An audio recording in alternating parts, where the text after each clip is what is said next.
Shalom, selamat malam. Kembali kita malam ini akan merenungkan firman Tuhan melalui renungan malam seiman tanggal 24 September 2020 yang ditulis oleh Ibu Kathleen dan Pendeta Jonathan Kuntaraf dengan judul Arti Baptisan. Kita satu dalam doa, kita tunduk kepala.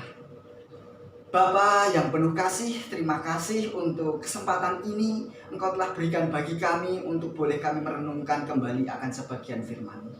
Kiranya tuntunan Roh Kudus-Mu menjadi bagian kami Bapa, sehingga kami pun boleh mengerti dan memahaminya. Di dalam nama Tuhan Yesus kami berdoa. Amin.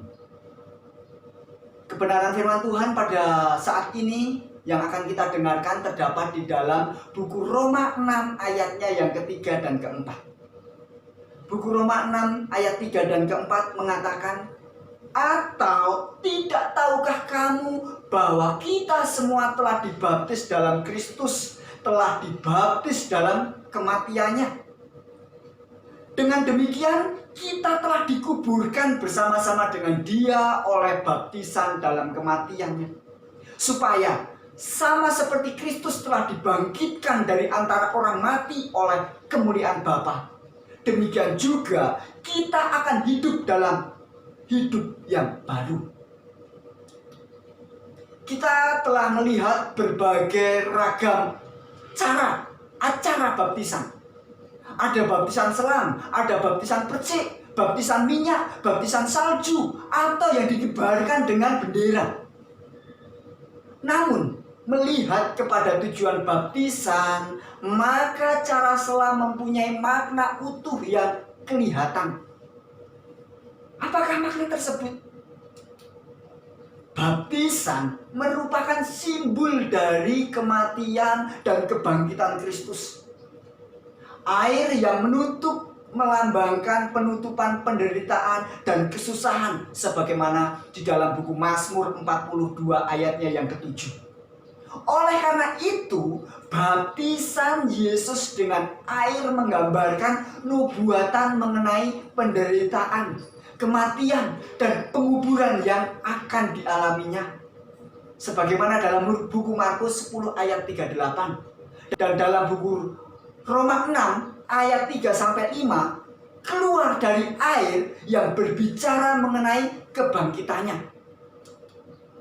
Baptisan tidak akan bermakna sebagai simbol penderitaan Kristus sekiranya jemaat kerasulan mempraktikkan sebuah ragam pembaptisan yang bukan dengan cara yang selam. Dalam Baptism SDI Encyclopedia halaman 128 dikatakan, oleh karena itu alasan paling kuat untuk baptisan dengan cara diselamkan adalah alasan yang bersifat teologis. Baptisan juga adalah merupakan lambang kematian dari dosa dan hidup untuk Allah. Di dalam baptisan, orang-orang beriman merasakan pengalaman derita Tuhan kita. Paulus berkata, seperti dalam ayat inti kita, Roma 6 ayatnya yang ketiga dan keempat. Atau tidak tahukah kamu bahwa kita telah dibaptis dalam Kristus, telah dibaptis dalam kematiannya?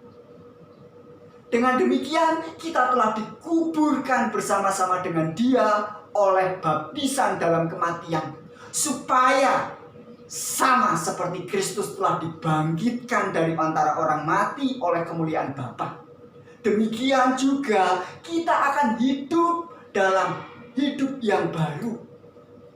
Akrabnya hubungan orang percaya dengan Kristus dinyatakan melalui pernyataan seperti dibaptiskan ke dalam Kristus Yesus, dibaptiskan ke dalam kematiannya, dan dikuburkan dengan Dia melalui baptisan.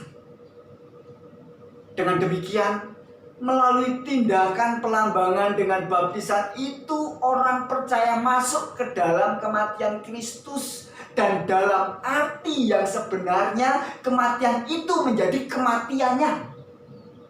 Dan ia memasuki kebangkitan Kristus. Dan kebangkitan itu menjadi kebangkitannya. Apakah maksud semua ini? Ini berarti dia mati dari dosa. Artinya telah disalibkan bersama Kristus. Ini berarti penguburan semua dosa yang lama. Dan dia keluar dari air adalah melambangkan dibangkitkan menjadi manusia baru itu. Yang berarti dalam 2 Korintus 5 ayat 17 mencatat, yang lama sudah berlalu dan yang baru telah timbul. Kiranya kita telah dibaptiskan akan senantiasa mempunyai hidup yang baru setiap hari. Kita tunduk kepala, kita berdoa. Terima kasih Tuhan, Engkau telah memberkati kami mengenai pelajaran tentang baptisan. Kiranya semuanya ini boleh Engkau materaikan di dalam hati dan kehidupan kami. Terlebih Engkau berikan kuasa bagi kami menghidupkannya. Dalam nama Tuhan Yesus ya Bapa, kami berdoa. Amin. Tuhan memberkati.